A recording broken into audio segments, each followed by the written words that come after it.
Bapak-bapak, ibu-ibu, dan shaimin dan shaimat serta anak-anakku yang senantiasa dirahmati Allah Subhanahu wa taala. Pertama, tentu kita tidak akan pernah bosan untuk terus bersyukur seraya senantiasa memujinya, karena memang hanya Dialah yang patut untuk kita puji. Kenapa kita memujinya? Karena Dia telah memberi kita banyak, ya, dalam kehidupan kita, sehingga kita bisa menjalani kehidupan ini dengan sebaik-baiknya apabila kita betul-betul mengikuti arahannya, mengikuti petunjuk, mengikuti hudan yang telah disediakannya secara sempurna untuk kita bisa menapaki kehidupan kita ini.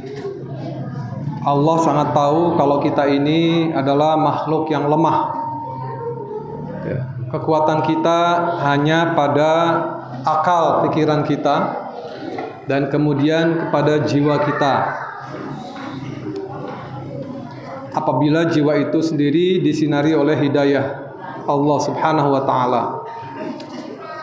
Salawat dan salam semoga senantiasa dicurahkan pada junjungan kita Nabi Muhammad SAW, pada keluarganya, sahabatnya, dan semoga pada kita semua para pengikutnya hingga zaman nanti.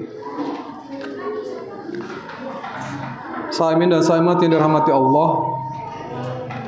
Kalau kemarin saya bicara tentang cinta yang proporsional di surah At-Taubah, ya, yang saya sampaikan kemarin, surah At-Taubah ayat 24 itu. Mungkin saya yakin mudah-mudahan Bapak Ibu sudah membaca di rumah bagaimana surah At-Taubah tersebut, ayat 24 tersebut, ya. Artinya kita jangan sampai salah menempatkan cinta. Menempatkan cinta dengan benar adalah bagian dari keimanan. Ya, hanya orang-orang beriman saja yang bisa memberikan cinta kita secara adil, ya, proporsional, adil, ya. Manakala kita berlaku zalim dengan membalik, ya, urutan cinta kita, hal-hal dunia kita tempatkan di atas, Allah, Rasul, dan jihad kita tempatkan di bawah, maka yang terjadi adalah kerusakan di muka bumi ini. Nah, pada malam hari ini saya mencoba untuk menyampaikan kepada kita semua surah yang digambarkan dalam surah Al-Anfal, ya, surah Al-Anfal dari ayat pertama itu. Itu bicara tentang al-mu'minuna haqqa, orang beriman yang sebenarnya. Mudah-mudahan kita termasuk di dalamnya, ya. Siapa orang beriman yang sebenarnya itu? Di surah Al-Anfal itu, nanti silakan dilihat lagi di rumah. Ini saya nggak bisa ngelihat karena nggak pakai kacamata. Ada nggak kacamata situ? Nggak ada, ya? Udah habis, ya? Pasan tadi bawah deh kacamata. Bisa? Tuh. Ini.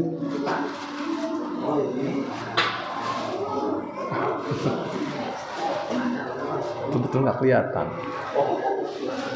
Beginilah kalau anak muda begini. Baik. Di surah Al-Anfal ayat pertama, ya. Dari mulai ayat yang kedua dan seterusnya. Ya. Disebut di situ dikatakan innamal mu'minun. Ya, innamal mu'minuna. Sesungguhnya hanya saja, tidak ada yang lain. Itu arti innama itu, ya. Sesungguhnya hanya saja, tidak ada yang lain. Yang disebut orang yang beriman itu, yang dikatakan orang yang beriman itu adalah alladzina idza dzukirallahu wajilat qulubuhum. Adalah mereka yang apabila disebut nama Allah maka bergetarlah hatinya. Ya. idza dzukirallahu wajilat qulubuhum. Begitu disebutkan nama Allah, bergetar hatinya. Nah, ini al-mu'minuna haqqan nih. Ketika nama Allah disebut, ketika ada kalimah-kalimah thayyibah yang dilantunkan atau ada bacaan-bacaan Al-Qur'an yang diperdengarkan, maka seketika itu hati kita wajilat qulubuhum, bergetar. Bergetar. Bukan merinding ya. Beda dengan merinding. Kalau merinding bulu kuduk yang bangun. Kalau bergetar itu bukan cuma sekedar mungkin degup jantung lebih kencang sedikit karena ada sesuatu yang entah itu menakutkan dan atau itu menggembirakan. Ya kan ada orang yang ketika takut dia darahnya kemudian beralir dengan cepat gitu ya, beredar dengan cepat sehingga mempengaruhi jantung. Ada juga orang yang saking gembiranya itu pun aliran darah cepat berputar dan kemudian degup jantung. Makanya jangan kaget kalau ada orang begitu kamu sudah dapat hadiah 10 miliar langsung meninggal. Kenapa? Kaget dia. Ya, kaget. Bukannya saking gembiranya tapi kemudian kelewat gembira, kaget. Makanya jangan kelewatan kalau kita gembira ya. Kalau kita gembira biasa aja, kita kendalikan lah. Ya, kita kendalikan perasaan-perasaan kita itu dan kemudian kita sikapi dengan benar. Idza dzukirallahu wajilat qulubuhum, bergetar hatinya. Ketika ada terdengar azan, maka semua pekerjaan dia tinggalkan. Kecuali pekerjaan-pekerjaan yang berkaitan dengan hajat hidup orang banyak. Seorang dokter misalnya sedang operasi, terdengar azan, nggak boleh dia tinggalkan begitu saja. Udah dibelah orang, ya. Harus selesaikan sampai tuntas. Itu dzukirallahu wajilat qulubuhum itu. Ya. Jilat qulubuhum itu begitu ada terdengar azan, dia sedang operasi, sudah membelek bagian-bagian operasinya itu, dia tidak tinggalkan, teruskan sampai tuntas, sampai selesai. Ya. Lain halnya dengan orang yang sedang berdagang. Ya, dan memang biasanya godaannya itu ketika masuk waktu sholat dia, pedagang tuh banyak berdatangan, pembeli ya, datang ke warung kita. Sehingga mau tidak mau kita harus melayani. Kalau kita mengutamakan Allah, bilang maaf saya tidak melayani, sudah waktu sholat gitu harusnya. Itu baru namanya wajilat qulubuhum. Ya, bergetar hatinya. Pokoknya seperti dulu ketika kita masih muda ya, disebut nama doi. Bagi namanya disebut, wah kita deg gitu ya. Kalau yang sedang jatuh cinta, ya. Bisa nggak ketika kita dengar nama Allah seperti itu gitu? Ada kerinduan yang luar biasa, ada ketakutan yang sama, yang juga luar biasa. Kita rindu ingin bertemu dengannya, kita juga takut kalau ternyata kita tidak punya amal apapun. Gitu. Ya. Atau amal kita yang banyak itu kita khawatir tidak diterima oleh Allah. Ada perasaan seperti itu.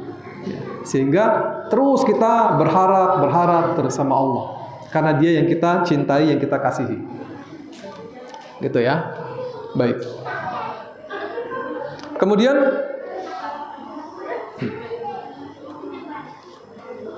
wa idza tuliyat alaihim ayatuhu zadathum imana. Ya, ketika dibacakan ayat-ayat Allah maka semakin bertambah keimanannya. Gitu. Ini ciri yang kedua. Ketika dibacakan ayat-ayat Allah atau ketika kita mendengarkan ayat Allah yang dibacakan atau kita menyaksikan ayat-ayat Allah di sekeliling kita, kan ayat Allah itu ada dua ya, ayat qauliyah dan ayat kauniyah. Ayat qauliyah ini Quran, Sunnah, ya, hadis, itu qauliyah, perkataan. Ya. Kalau kauniyah ini alam semesta ini, termasuk diri kita. Ya. Ketika kita membaca ayat-ayat Allah itu, bertambah-tambah keimanan kita.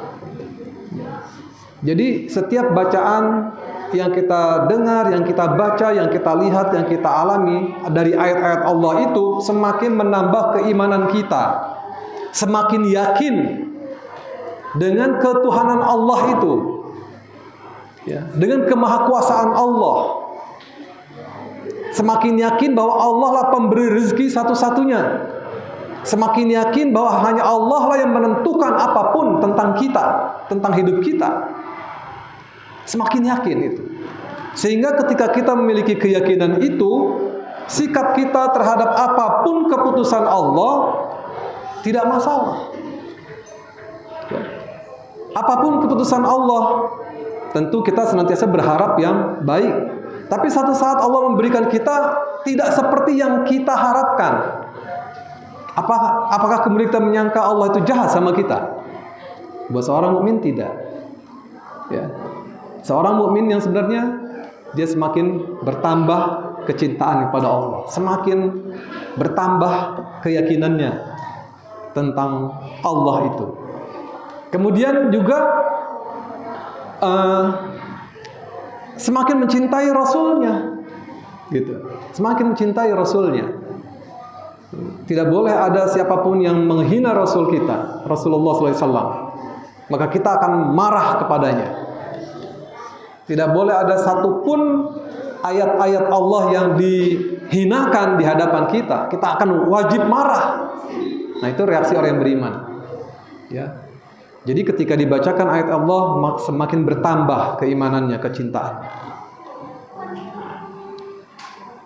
Wa ala rabbihim yatawakkalun. Yang ketiga adalah senantiasa bertawakal kepada Allah. Jadi orang yang beriman itu dia bertawakal kepada Allah, menyerahkan semuanya, segala sesuatunya kepada Allah, tidak kepada akal pikirannya, tidak kepada siapa yang paling kita yang kita anggap hebat gitu, tidak, makhluk tidak. Kita hanya bertawakal kepada Allah. Apapun yang kita lakukan, kita serahkan sepenuhnya keputusannya kepada Allah Subhanahu wa taala. Tidak ada rasa khawatir pada diri kita. Ya. Ketika kita ditimpa masalah, Allah mengatakan wasta'inu bis sabri was shalah, minta tolonglah kamu dengan sabar dan salat. Maka sabar itu ya, untuk menumbuhkan ketawakalan kita. Ya. Wasta'inu bis sabri. Sabar. Sabar itu membuat cara berpikir kita lebih jernih. Lalu kita bisa menata apa yang harus kita sikapi dari persoalan yang kita hadapi itu. Itu dengan sabar. Tidak bisa dengan yang tidak sabaran. Yang tidak sabaran itu kan identik dengan emosional, yang emosian, baik emosi marah maupun emosi nangis. Nggak bisa itu menyelesaikan masalah. Ya, tapi sabar itu adalah sesuatu sikap jiwa yang senantiasa melakukan apa saja untuk dia bisa keluar dari masalah yang dihadapinya. Sabar. Ya, nggak bisa sabar itu diam. Ya baiklah kalau begitu memang nasib saya. Bukan sabar itu. Ya, itu bukan sabar itu. Nah, kemudian ketika kita sholat itu adalah untuk memperkuat apa yang sudah kita upayakan di waktu saat kita bersabar itu. Begitu kita berdoa, sholat itu kan artinya doa. Ya, kita berdoa, ya Allah berikan kekuatan kepadaku untuk bisa keluar dari masalah ini dan sebagainya. Kita berdoa pada Allah.